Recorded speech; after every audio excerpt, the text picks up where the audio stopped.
Yo, what's going on, snipers, and welcome back to our Albuquerque Aliens Draft to Glory franchise mode here in NHL 25. So, in last episode, we had the year 7 offseason, and we're getting ready for year number 8 already, which should be pretty enticing because we have probably, I'd say, our best roster on paper, and I think this year we could get probably pretty close to 40 wins. Really depends, I guess, on our goaltending, especially, and our lack of defensive depth. But you can see our forward group is starting to come together quite nicely with the likes of Kolars, Ristolainen, and Staubitz. Our second line is starting to look better with Capaduca, Bogosian, and Del Monte. Now, I am going to be asking Esteban Doig if he could play left wing. And if he says no, he's going to be jumping into the top 6, and Capaduca will be going down to the third line. So we are going to be trying to basically optimize our lines a little bit, because if Doig could play both right wing and left wing, that would definitely give us a bit more flexibility with who we play in certain areas in our lineup and all that type of thing. So, but anyways, right now we'd have Doig with Steen and Malkin, and a fourth line of Perron, Tulipov, and Camilleri, who would be making the NHL this season. So not too bad on the offensive side of things. And then on the defensive side of things, it's Bell and Tuzolino, Trevelyan and Arena, Bates in Wheatfield. So you can see our defensive core is still a little bit on the weaker end of things. We also do have 3 offensive defensemen, so I think we will still give up quite a bit of goals because we have a bit more of an offensively minded defensive core. We definitely need to kind of balance that out a bit and also get better chemistry too, which means maybe making some coaching adjustments in the next offseason or two. And then our goaltending, you can see we have Del Coley on a 77, who's more of a minor starting goaltender still, and in Shipley, who is a minor backup. So both of them are not too bad, but we obviously need still better goaltending, which luckily for us, we do have our goalie of the future in Trenton Spezza in the AHL, who's got medium elite potential. So likely he is going to take over the NHL starting job next season if he gets a good amount of growth. So very excited to see what ends up happening with both the NHL and AHL when we simulate this season. But first and foremost, let's get in your guys' comments now. See what you guys have to say about last episode. And then we will try and see if Doig will actually play left wing as well. If he doesn't, like I said, I'll move him up into the top 6. It's not really that big of an issue. So the first comment is from the Sports Kid 90, who says put Lambert and Dag on the same line in the future if they both develop for the storyline. And yeah, that definitely should be something we look to do, because we do have 2 prospects right now. Both were drafted in separate drafts, which is interesting, but they both play for the Cape Breton Screaming Eagles, or well, they're the Eagles now, I guess, but we'll call them the Screaming Eagles because that just sounds a lot cooler. Because if we go to, not Peterson, it was, yeah, Dag, as you can see, Mark Dag, playing for the Cape Breton Eagles. And then we have Lambert here, or Lambert, one of the two. Probably Lambert, considering his name's Pascal, but he's also from Cape Breton. So hopefully those guys can play together at some point, even though they're both left wingers. Like, maybe we could try and get Lambert, since he's a sniper, to maybe play on the right side as well once he gets to the NHL. But regardless, we have a lot of good, solid prospects in our prospect pool. So going to be very exciting to see what those guys do for us once they get to the NHL level, if they develop nicely. The next comment is from Ryan the Sharky, who says, put Doig on power play 2, which I already went ahead and did. I did have to take Stefan Steen off the power play, which did make the chemistry basically a -1 on the second unit. So we might have to look into, obviously, some better coaches as well for the power play, just because it seems to not be doing the best. Like, this first unit looks great. I don't know if I really like having 2 offensive defensemen on the point. Like, Norena probably should get his own unit, but at the same time, it's not the big issue. But you can see this one has 5 forwards on it, and I don't really know who I would take off the power play to get Doig in, so that's why I threw him in instead of, who was it? Instead of Whitfield, because Whitfield was playing on the point. I decided to put Capaduca on the point because he's a shooter, and then I put Doig there too, because like Stefan Steen, for instance, should be on the power play based on the fact that he's got some solid shooting categories. Maybe he's the type of guy that will get winged out, but it depends on how his season is. But with like guys like Bogosian and Del Monte, I want to have those guys for sure on the power play. So it was a little bit of a hard choice to make with getting rid of Whitfield off this power play, but we definitely want Doig to develop nicely. So giving him some power play time should help that out a little bit. And the last and final comment is from San Otaku, says, don't sign any of the guys you drafted. You're still at least a couple more seasons away from playoff contention. The risk of stunting their development outweighs the potential reward. And yeah, that's true. So yeah, all those unsigned guys that we were debating about in last episode, we're just going to leave them unsigned and see if that helps them out in terms of their growth, because throwing them into the lineup right away right now doesn't really make a lot of sense. Like Tulipov is a good fourth line center, really, like 74 overall, good face-off stats. Throwing in the 77 we drafted instead would make us deeper down the middle, but at the same time, Tulipov deserves an opportunity to try and keep onto that fourth line spot. So that's what we're going to do for the season. And yeah, let's go talk to Esteban Doig and see if he'll actually play left wing as well, because it's not as big of an ask as asking him to play center, so maybe he'll be okay with the likes of playing right wing and left wing. He's also a left-handed shot, so hopefully he will be kind of nice to us and give that a little bit more flexibility. If he doesn't, like I said, we'll get him back into the top 6, and then Capaduca will have to be on the third line, but at least he's getting some power play time. His adaptability apparently meter is not super good. It's a little bit below half, so I don't know if he's going to want to change, but let's see what we could do here. So we want to go here. Yeah, position. And let's see if we want you primarily at right wing, but we want to add more flexibility to game. As a secondary position, can you play left wing? Precision success is very convincing. That's interesting, but center is risky. So we should be able to easily get him to become a right wing, left wing. But since he doesn't have the best face-off stats, that makes a lot of sense that he would be more of a risk to ask him to change to center. So let's see if he'll add left wing to one of his positions. And it works. Okay, I could do that. Just give me some time to make the full adjustment. Sure, sounds good. Yeah, take as long as you need. Take as long as you need. So Esteban Doig will be playing on that third line left wing, and he'll get back to us in a few months and seeing if he'll actually be okay with playing left wing as well as a secondary position. And if he does, then he'll be actually a pretty good fit, I'd say, for that third line, at least at the moment. At some point, obviously, Capaduca could go back into the bottom 6, but for right now, I think it's good for Doig's development to become more of a third line kind of two-way forward with some power play time, some PK time. Meanwhile, Capaduca is a power forward, so obviously we want his goal scoring up there, because look at his shooting categories. Like, he should be able to score a lot of goals this season, and yeah, that definitely will give us a little bit more depth. And I kind of like it when the wingers could also play on both sides. Like, we could easily ask like some of these other wingers if they want to play on both sides if possible, but that's that. Let's get into simulating a little bit. I guess we'll get up to the preseason and see what ends up happening with that right wing, left wing combination. Hopefully that works out for him. And let's see what our coach thinks about our roster on paper. Looking on the roster on paper, there's a lot of work to do before we compete, but it may take some time, but we'll get there. I like his optimism.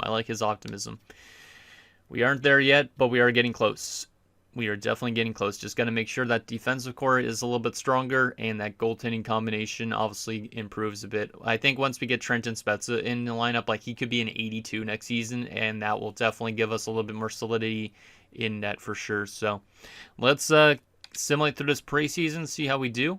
I don't think there was anything else I need to do because I did do all the off-season or regular season goals and stuff like that already, which you guys can expect. Like I gave Ristolainen a Selke one again just to see if he could go for 3 straight Selkies.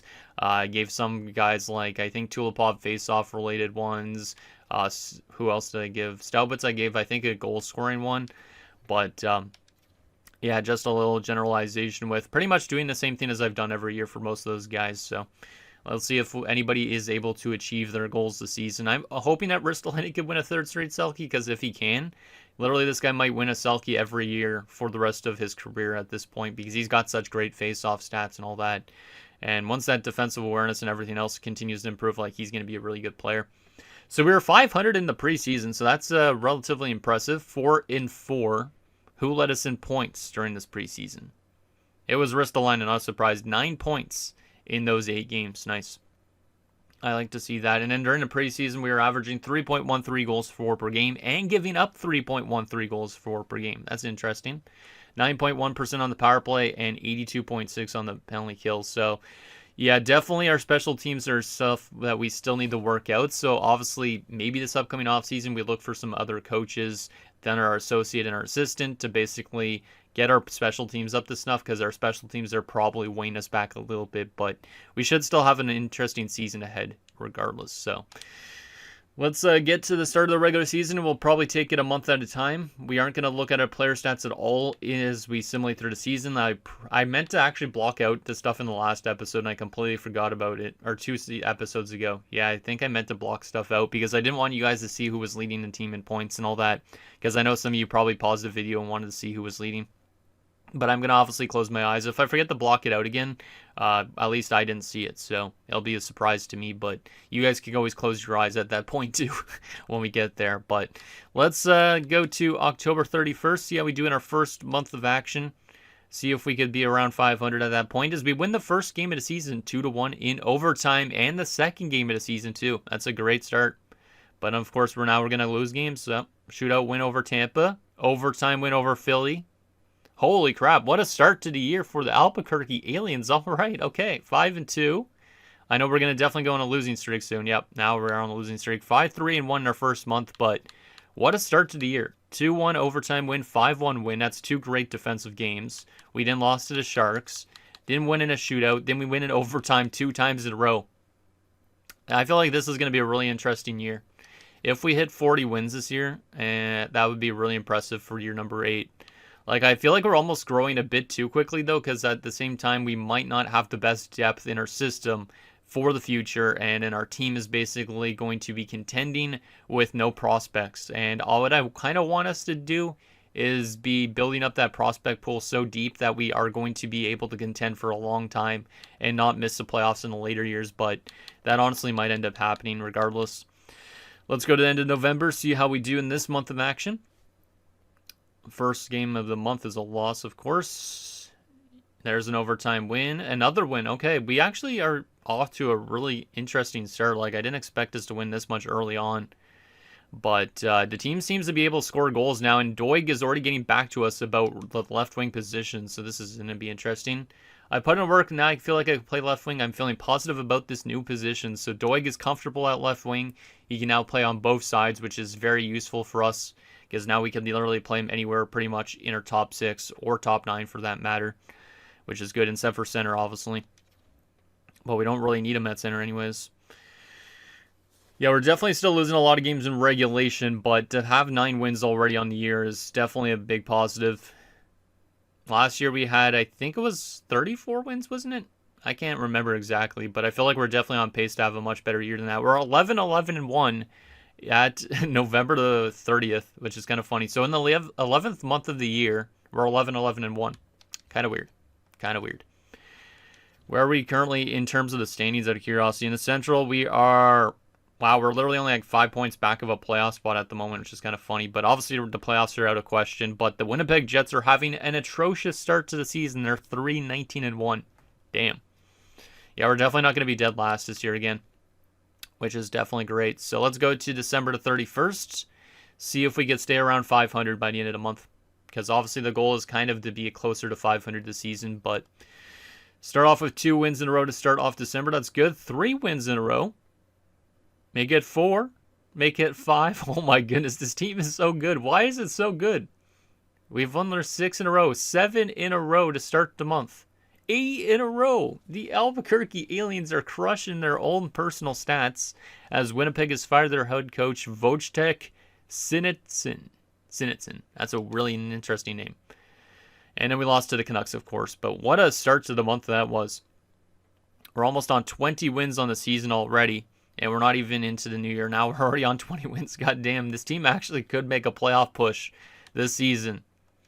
Which I don't understand because we don't have that great of goaltending. But definitely I feel like our second half of the season is not going to be as good. 22-14-1. We are in a playoff spot right now. Is the Albuquerque Aliens going to find itself somehow in the playoffs by the end of the year? I feel like we're definitely going to fall off a cliff here. We're not even at the halfway point technically the year. But we're already on 22 wins. This team is developing really quickly. Like I said, last year we had 34 wins, was it? Or 35? Something like that. I can't remember exactly how much wins we had. I think it was 34, though. Which means we're already 12 points back, or 12 wins back of our all-time best season. I think we're definitely hitting 40 wins this season, unless this team loses like 15 in a row or something like that out of nowhere. But let's go to the end of January and see if this team could still be above 500 by the end of it. I definitely think a fall off is coming, but when is it going to come?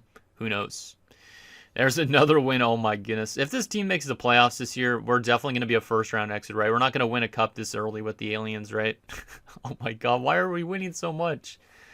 I don't know who's making our team simulate this good, but holy crap, man. Maybe we don't even need to have good special teams. Unless our special teams are cooking this year. Geez, we're almost on 30 wins. I think that it's a realistic shot this team could be a playoff team if we just keep us this pace up. Because we're winning a lot more games than we're expecting to every single month. God damn. I thought we were going to be able to see a first line and one another Selkie by the end of this episode, and it turns out we might not even see that. 30-17-2 at the February the 1st. We have 49 games played. We're on 62 points. In our division, the Blackhawks are 10 points back of us currently with the same amount of games played. And if you head on over to the Pacific, the wildcard's on 55. We're literally 12 points up on one playoff spot, 10 points up on another. As long as we don't lose like 10 plus games in a row, this team could be playoff bound. I didn't think I was going to say that in 2032, but here we are. All right. Well, let's take it a little bit slower since we might actually be a playoff team. Let's see what we do in these first 2 weeks of February. Carolina, another win. I wonder how good the goaltending is this season and the stats behind it, because it's definitely been a bit more surprising than I was expecting this season. There's 3 losses in a row. There's a win over Washington. Buffalo, another win. See, we go on these little streaks where we lose a couple of games, but then the team's able to find itself and win more games again.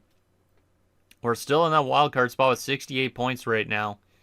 The teams literally outside of the playoffs are 8 points back and literally like 14 points back of us. There's literally a realistic shot that we make the playoffs unless the Dallas Stars come back to beat us. Of course, it would be the Stars beating the Aliens, though. That would be kind of funny if that was the case. But let's go another week.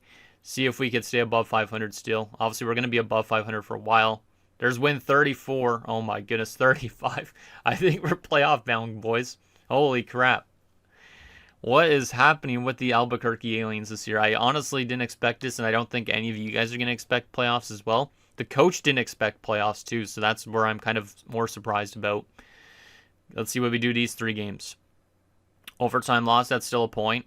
Minnesota, 7-1 loss. Yeah, see, we still have some of those bad games for sure. Winnipeg, we win, so we're 37-21-4. The Dallas Stars are now in a wild card spot, so technically the team that's not in the playoffs is the Kraken. They're on 66 points. We're literally 12 points up on them. I think we might make the playoffs this year at this point. Okay, so this team is 3 wins away from 40 wins. Let's go to a day past the deadline, and then I'm not going to look at player stats on my own side of things. I do want to see what trades are happening still, but I think this team is maybe going to be playoff bound unless we lose every game in March. But this has been a very, very surprising year. I don't really know what is happening with the team, if we're all of a sudden doing great defensively or what, but we don't even have that great of a defensive core on paper. But our offense must be really good.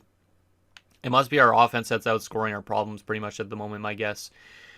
Okay, so I'm going to close my eyes, and I'm going to scroll on over to the activity feed thing. Not even looking at anything. Not even looking at anything. Activity feed. Yep, okay. And good. Didn't see any player stats yet.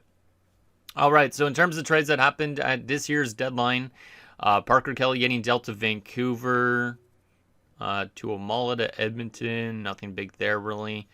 Berard to the Rangers, Norena to the Islanders, just some generated guys. David Goyette to New Jersey, Rodrigo Alos. I thought it was a Bulls at first. If you guys know Rodrigo a Bulls, that's kind of funny. Alex Romanov to Ottawa with Max Domi and Ian Mitchell. Okay. Hendrix Lapierre, Nikita Alexandrov to the Rangers. Jack McBain to the Rangers. Ty Dellandrea back to Dallas. Interesting with Gustav Lindstrom. Jake Neighbors to Calgary. Emil Andre and Riker Evans to Montreal.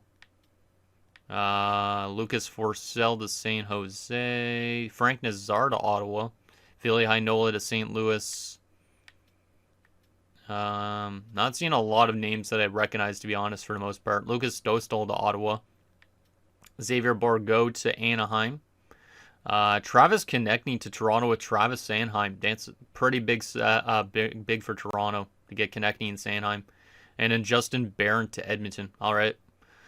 Alright, I'm going to close my eyes again, not look at this part of the activity feed. You guys might be looking already, but if you do, just don't. Obviously, you can't even spoil anything for me, but still.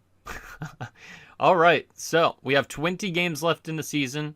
We're probably close to clinching a playoff spot already, but will this team fall apart in the last month pretty much of the season?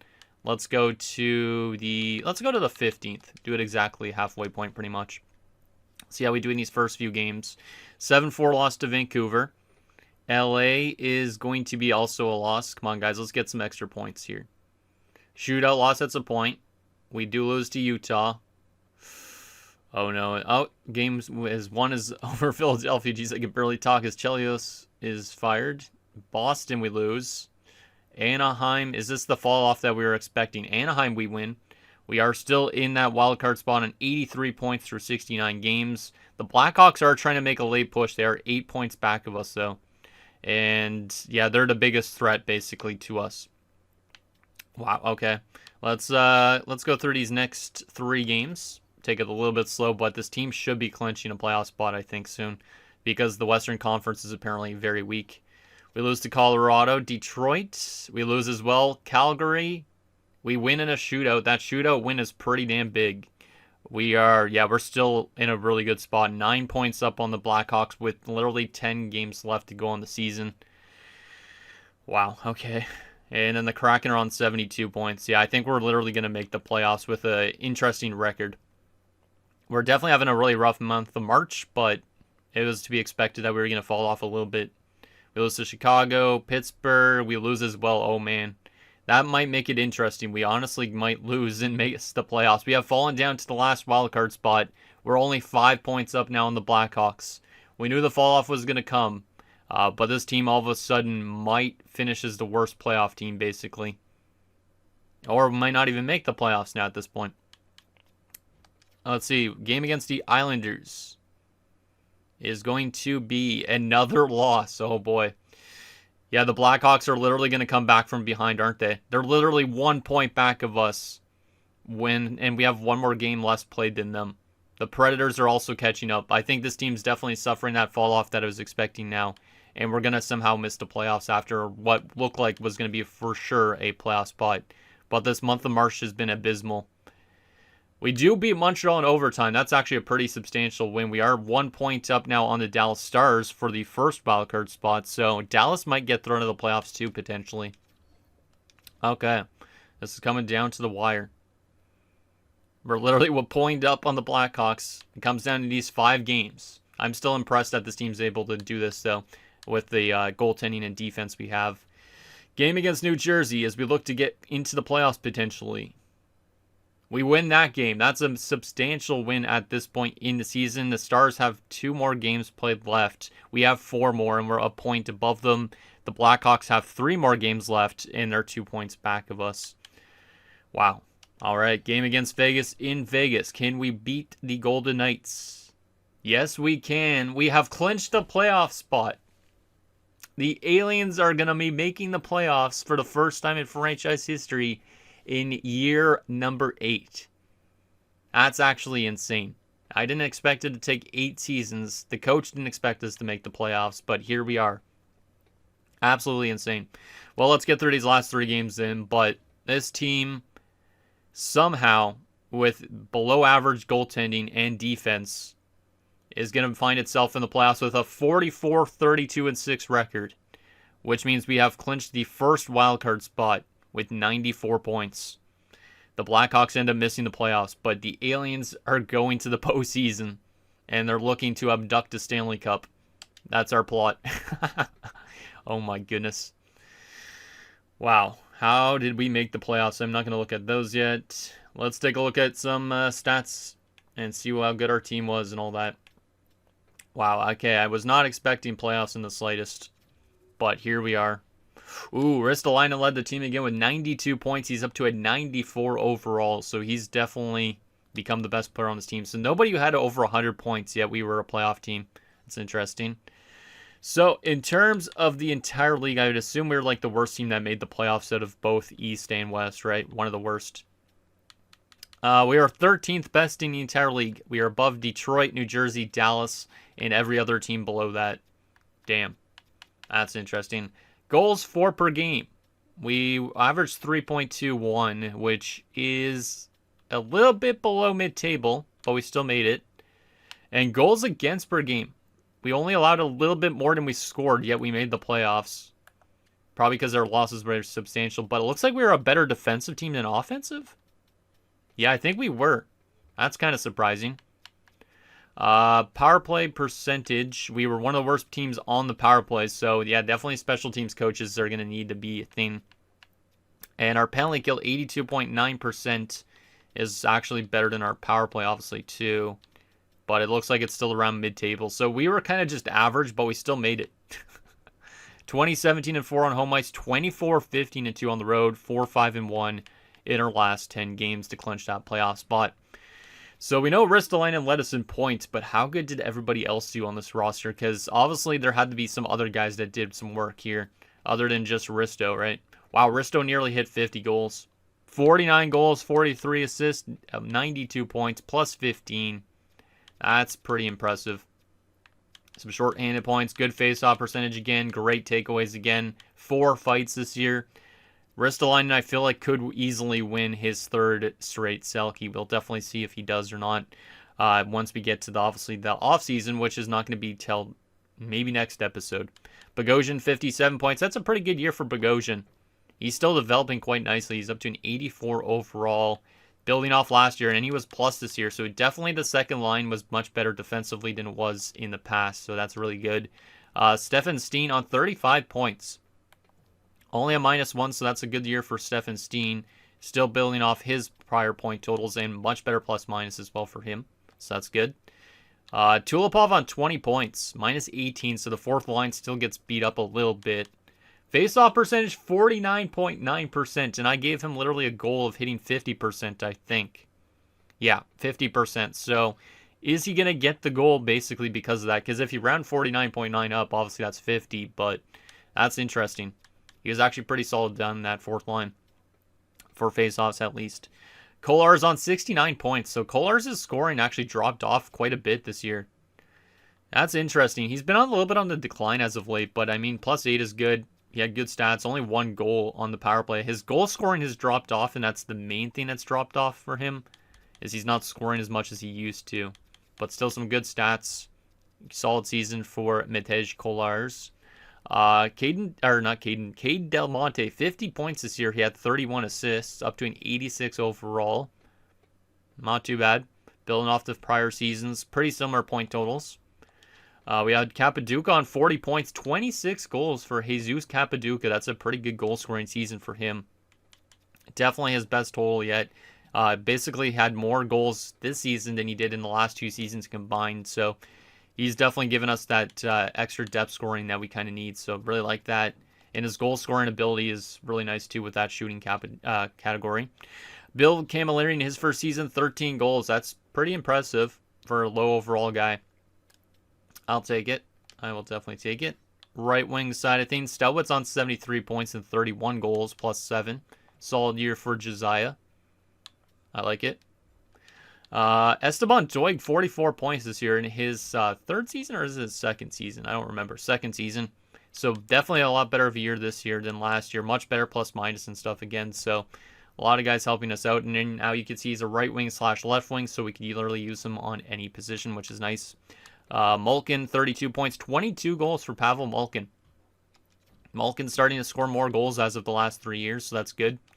So we are definitely getting that depth scoring that we needed. And in Piranha, 13 points, which is definitely a lot better than in years past for him. So, yeah, our scoring's looking pretty good on the offensive side of things. What about defense? Tuzolino, 62 points this year. Wow, 10 goals, 52 assists. Really good year again for him. And he only had 2 power play points. So that's kind of strange. Like, why is he not picking up power play points? Is it just because of the coach or what? But there's a lot of skill level in that power play, but he doesn't pick up a lot of power play markers.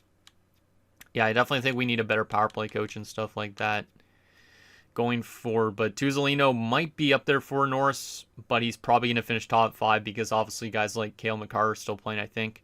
Kai Narain on 49 points is really solid. Is he a pending free agent?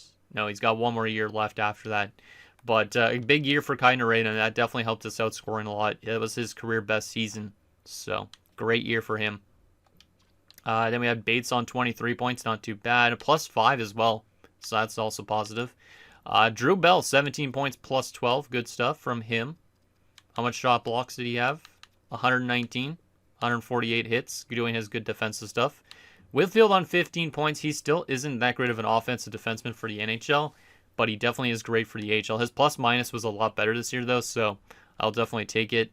And then Trevelyan, 10 points only, -3. So Matt Trevelyan, who was one of the original picks pretty much of this franchise, is definitely dropping off quite a bit, but he is going to get his first taste of playoff action in year number 8. He's now a career -784 through 655 games. That's pretty insane. In terms of goaltenders, Emiliano Dalcoli was pretty damn solid. 36, 27, and 2, one shutout, a .902 save percentage, and a 3.22 goals against average. He's still a 77 only. And then we have Tommy Shipley, who was 8, 5, and 4 with a .905 and a 2.97. All right. So goaltending's not looking too bad. Shipley's dropped off to medium backup potential now. And 3 assists this year from Dalcoli. Interesting. Okay. So everything's looking pretty damn solid on this team. I would say the guy that probably was the worst on our team this season might be like the 4 flying type of guys like Perron, Camilleri, Tulipov, but we don't really need that much. Like literally our top 6 was pretty much all plus, except for the guys like Doig. So actually Doig was the 3rd liner, Steen was the 3rd liner as well. So it's pretty much just these 3 guys on the 4th line that were the bad in terms of plus minus. And in the defensive side of things, Narena was the worst plus minus. Everybody else was pretty good. So going to be interesting to see what this team's able to do when they play in the playoffs. Like, who are we going to play in the playoffs even, for that matter? Because we're definitely going to be a cheese team. And the best scorer in the league was Connor McDavid, 127 points. You had Kaprizov and Gunther up there with 120. A lot of other guys on 110-plus points, including Riley Heidt. That's kind of an interesting one. Definitely playing with Kaprizov, my guess. Best goal scorer this season was Kaprizov with 68. You had a couple other 60-goal scorers in Draisaitl, Matthews, Pasternak, Robertson, and a bunch of 50-goal scorers as well, including Anthony Duclair, which is kind of interesting. And Ristolainen was all the way up there with 49. All right, let's take a look at Selke candidates and see if there is a chance that our boy Ristolainen wins another one. Let's see. Oh, Jack Hughes had the most takeaways in the league. Nico Hischier had more takeaways this year. There's a chance that Nico Hischier might win it because of the more takeaways, but he was 56% on the draw. Austin Matthews had 57% on the draw, but 158 takeaways. Where is our boy Risto? He definitely should be up here, right? Where is he? Actually, let's sort this by the amount of faceoffs taken. That might help us out a little bit.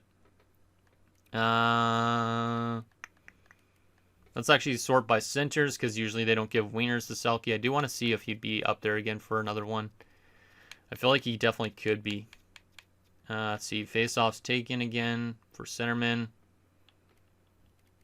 And the best face-off percentages. So you're looking at like 55.7% on Suzuki, but he doesn't have a lot of takeaways. Got to look at takeaways. Barzal, but not good face-off stats. Ristolainen probably had definitely the best face-off percentage, I would assume, in the entire league, right? Yep, he did. And he had not the most takeaways, though. They honestly might give it to Matthews just because he had 36 more takeaways, but his face-off percentage was 1.4% worse. So I feel like Matthews might beat Ristolainen this year, unfortunately. But it would be nice if he gets another one. But I don't expect him to win every single year. But he definitely at some point will be getting close to that. So there's that. Let's take a look at the best defenseman for points. Cale Makar, yeah, 100 points. You had Hughes on 96, McAvoy on 79. Tuzolino was a top 10 defenseman in points this year. He was pretty much just up there with like Lane Hudson and all that. Not too bad. Best goalie this season in terms of wins, Wallstead with 48. Damn. Skinner with 45. Minnesota's a threat this year. Most shutouts, Shesterkin with 7. Best save percentage by a starter, Skinner with 919. Goals against average, Skinner. So Stuart Skinner's likely going to win the Vezina. Any goalie goals this season? No. Most assists? 4 from Skinner and Blomqvist. Okay. Best rookie of the season is going to be Ola Blomstrand with 51 points in Buffalo. And then you also have Roman Prokop as well in Buffalo. Damn, Buffalo has good rookies. And Marcus Bengtsson from Nashville, okay. So we are not going to have a lottery pick this year, which is kind of questionable considering we don't have the best prospect pool still on paper. This might be like a year where we make the playoffs and then next year we don't. I honestly don't know, but kind of surprised that we were able to make it to the postseason this year. So who are we going to play in our first ever playoff matchup? Who are we going to play? Of course, we have to literally go up against the Minnesota Wild, who literally we just said was a wagon. God damn, 57, 21, and 4 for them.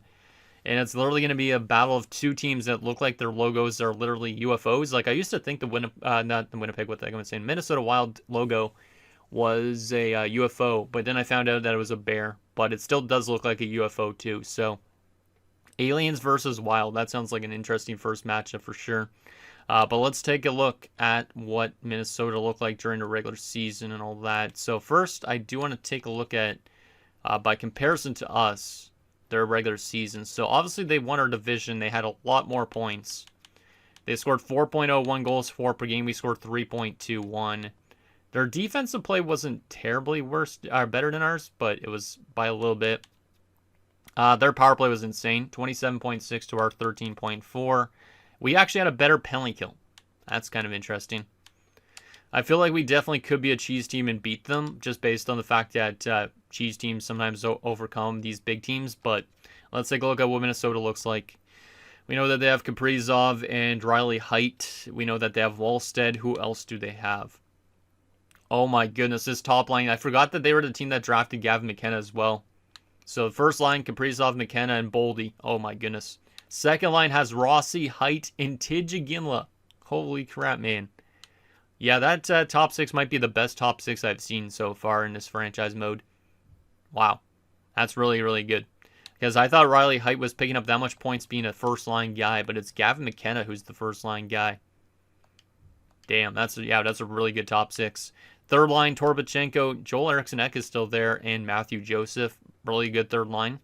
Fourth line, Raphael Harvey Pinard, Thomas Bordeleau, and Jesse Ulunen, I should say. That's a really good team. They have good depth on right wing, down the middle especially too. Left wing a little bit weaker on this part, but it's still good. Defensively, they have Matthias Samuelsson, Brock Faber, goddamn, Henry Jokiharju, Carson Lambos, and they also have Jaden Struble and Sam Malinsky. So their defense definitely isn't as strong as their forward group. We definitely have a worse defense than them, but I definitely think we still have guys that could play better than them, which is interesting, but they definitely have a huge offensive upside. And then they obviously have the goaltending too with Wallstead and Talon Boyko. Depth, they have Warren Fogle, Michael Pizzetta, and Caden Bankier. So, yeah, we're definitely going to get slapped across the face unless we become the cheese, basically. Because that's the only way we are able to win is becoming the cheese. That have you guys ever seen that friggin' like TikTok kind of thing? Or the shorts where like the guy slaps a piece of cheese. It's like cheese of truth. And slaps it on a bald guy's head. That's what I was thinking of. We got to be like that to Minnesota, basically. And slap the crap out of them if we want to have a chance to beat them. Because that's a really filthy team.